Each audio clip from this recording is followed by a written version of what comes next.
بسم اللہ الرحمن الرحیم جی، اللہ پاک کے فضل و کرم سے رمضان کا آخری عشرہ شروع ہو گیا ہے، بابرکت راتوں کا آغاز ہو گیا ہے، تاک راتیں نصیب ہوں گی تمام مسلمان پوری دنیا کے اللہ پاک سے رجوع کر رہے ہیں اور کرتے رہیں گے۔ اور اللہ پاک نے یہ جو دل عطا کیا مسلمان کو اور جو سوچنے سمجھنے کی صلاحیت عطا کی ہے، یہ ایسی چیز ہے کہ انسان کو جب وہ کوئی دنیا میں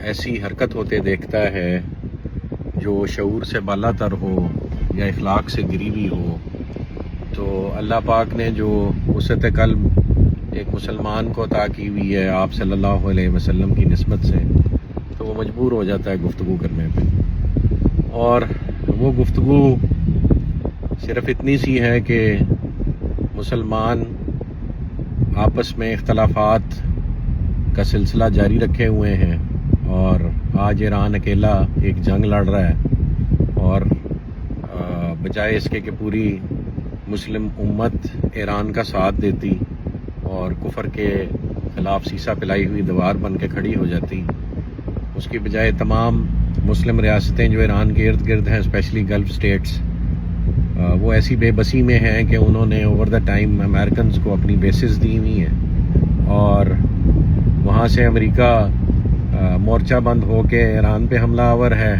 اور ایران ان مورچوں کے تباہ کرنے کے پاداش میں جو ہے پوری گلف ریجن کو اس نے آگ کی لپیٹ میں دھکیل دیا ہے۔ اور گلف ریجن وہ ریجن تھا جس کو سیف ہیون سمجھا جاتا تھا انویسٹمنٹ کا، اور آج پوری دنیا ایک ہی رات میں یا چند راتوں میں اس نتیجے پر پہنچ گئی ہے کہ جی آئندہ گلف ریجن میں انویسٹمنٹ کرنے سے پہلے 10,000 دفعہ سوچیں گے۔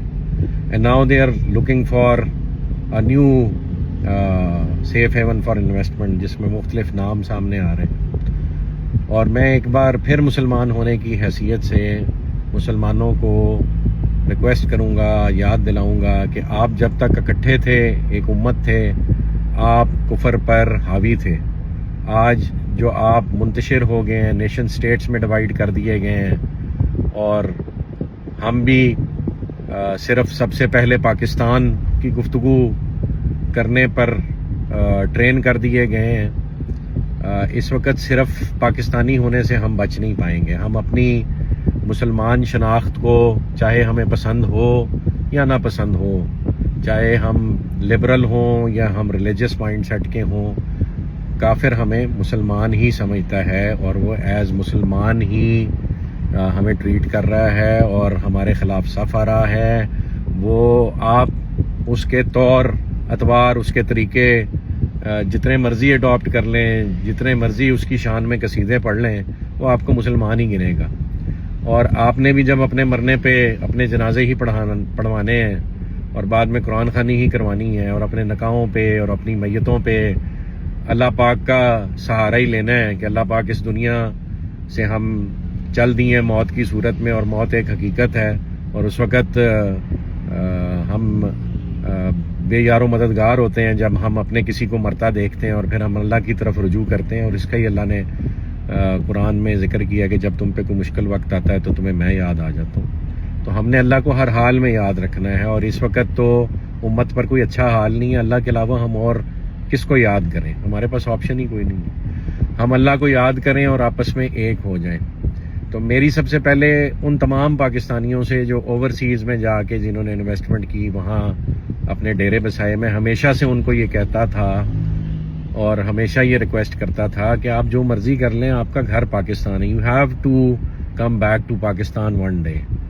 سو چونکہ آپ نے پاکستان واپس آنا ہے، تو یہاں پہ اپنی انویسٹمنٹ جو ہے وہ قائم و دائم رکھیں، بلکہ اپنے ملک کو مضبوط کریں۔ ہمارے پروجیکٹ میں نہ انویسٹ کریں، آپ جہاں مرضی انویسٹ کریں پاکستان میں، آپ ڈی ایچ اے میں انویسٹ کر لیں، ڈی ایچ اے تو بہت ایک مضبوط ادارہ ہے اور مضبوط پروجیکٹ، آپ اس میں انویسٹ کر لیں، but invest in Pakistan. It is time to fall back to Pakistan. اور جو گلف ریجن اور آپ صلی اللہ علیہ وسلم کی احادیث ہیں اس بارے میں، اور جو ڈاکٹر اسرار کی بہت ساری گفتگو ہے اس بارے میں، آپ میری بات نہ سنیں، آپ وہ احادیث پڑھ لیں، خود مطالعہ کر لیں، اور ڈاکٹر اسرار کی گفتگو سن لیں، باقی علماء کی گفتگو سن لیں جو پریڈکشنز ہیں فیوچر کے بارے میں. اور اب بھی کوئی مطلب مغالطہ رہ گیا ہے ہمیں کہ پاکستان اور اسپیشلی جو گلف ریجن میں ہو رہا ہے یہ کس طرف کو جا رہا ہے. تو آپ کے پاس کوئی چوائس نہیں ہے اس کے علاوہ کہ you fall back to your original position اور آپ اس کو مستحکم کریں. پاکستان ہی اسلام کا قلعہ ہے. آج پاکستان کی افواج کو داد دیں، ڈاکٹر عبدالقدیر خان کو داد دیں، جس نے اس ایٹم بم کے بننے میں رول پلے کیا، وہ پولیٹیکل فگرز تھیں یا وہ آرمی کی فگرز تھیں، وہ بھلے ذوالفقار علی بھٹو تھے یا وہ نواز شریف ہیں یا ڈاکٹر عبدالقدیر خان ہیں یا فوجی ہمارے سپہ سالار ہیں. یہ کسی ایک مائنڈ سیٹ کا کام نہیں ہے، یہ پوری قوم نے مل کے یہ قربانی دی اور آپ ایک ایٹامک اسٹیٹ بنے. اور آج آپ ایک ایٹامک اسٹیٹ اللہ پاک کے فضل و کرم سے بنے جہاں وہ دنیا میں کسی کو نہیں بننے دے رہے بلکہ ڈی نیوکلرائز کر دیتے ہیں. تو وہاں اللہ پاک نے آپ کی افواج کی صورت میں پاکستان کو ایک مضبوط قلعے کی صورت میں، ایک نیوکلیئر اسٹیٹ کی صورت میں صف آرا کیے رکھا اور آج بھی آپ مضبوطی سے اپنی جگہ قائم ہیں. تو یہ وقت ہے اس قلعے کو مزید مضبوط کرنے کا. میری تمام پاکستانیوں سے درخواست ہے کہ وہ واپس پاکستان آئیں، اپنے ملک میں انویسٹ کریں، جہاں دل کرتا ہے بھائی آپ کا انویسٹ کریں، but come back to Pakistan. اور میری باقی مسلم نیشن سے بھی یہ درخواست ہے کہ پاکستانیوں نے اور باقی دنیا کے مسلمانوں نے آپ کو خون دیا اور میں سمجھتا ہوں کہ آپ سے یہ غلطی ہوئی کہ آپ نے امریکنز کو اپنا مائی باپ بنائی رکھا. اب آپ کے سامنے اس کا نتیجہ واضح ہے. تو اس وقت مسلمانوں کو مضبوط کرنے کی ضرورت ہے. ایران کے خلاف صف آرا ہونا چھوڑیں.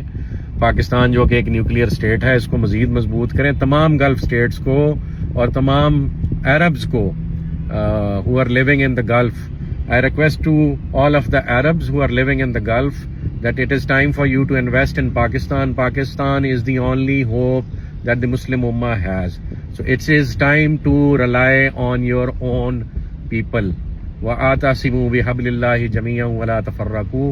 اس کو عملی جامہ پہنانے کا ٹائم ہے. It is time to realize this saying and practically support the Muslim Ummah by investing into one each other first and then developing ourselves militarily, not as Pakistanis but as Arabs as well. That is the only way we can save the Ummah from this turmoil. تو میری سب سے درخواست ہے کہ پاکستان میں invest کریں اور پاکستان تشریف لائیں. یہ میری بھرپور کہہ لیں اپیل ہے تمام دنیا کے مسلمانوں کو کہ اس وقت پاکستان کو مضبوط کرنے کا ٹائم ہے. سو rely on Pakistan, rely on your own people. Pakistan won't let you down inshallah. جزاک اللہ خیر.